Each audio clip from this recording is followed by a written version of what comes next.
ఒక సాగర తీరానికి వారు విచ్చేశారన్నమాట. అక్కడికి వెళ్ళి చూసేసరికి పెద్ద సముద్రం.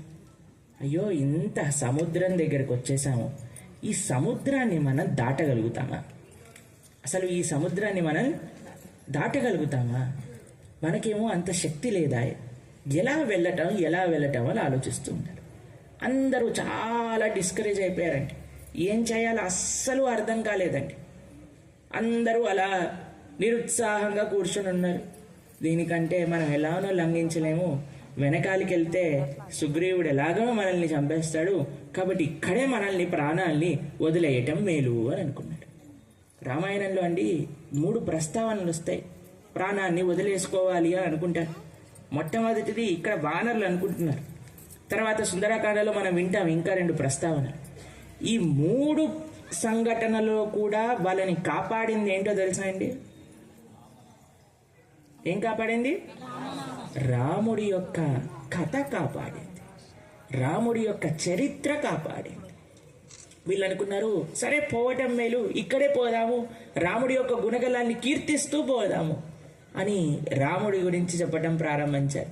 రాముడు దశరథ కుమారుడని, రాముడు చక్కగా అయోధ్య నగరంలో ఉండేవారని, ఒకరోజు వారికి పట్టాభిషేకం చేద్దామనుకున్నారని, పట్టాభిషేకం చేసుకుందామనే సమయానికి కైకమ్మ ఇచ్చిన వరాలను మళ్ళీ తిరిగి తీసుకోవటం వల్ల వాళ్ళు అరణ్యానికి వెళ్లాల్సి వచ్చిందని, అరణ్యానికి వెళ్ళొస్తే రావణాసురుడు సీతమ్మ తల్లిని ఎత్తికెళ్ళాడని, అప్పుడు జటాయు అనే ఒకరు వారితో యుద్ధం చేసి సీతమ్మ తల్లిని కాపాడాలనుకున్నాడు అనే సప్పటికి జటాయు అని వినంగానే ఒక పక్షి సంపాతి అని ఉంది.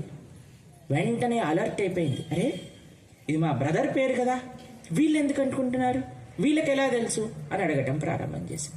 అప్పుడు వారు మొత్తం రామకథ అంతా చెప్పటం ప్రారంభం చేశారు.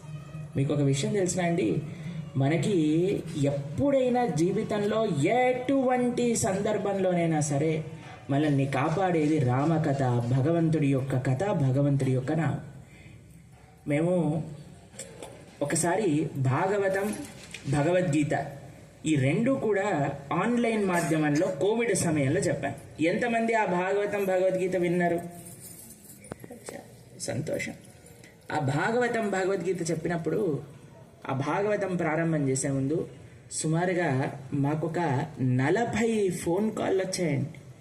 దేని గురించో తెలుసా అండి?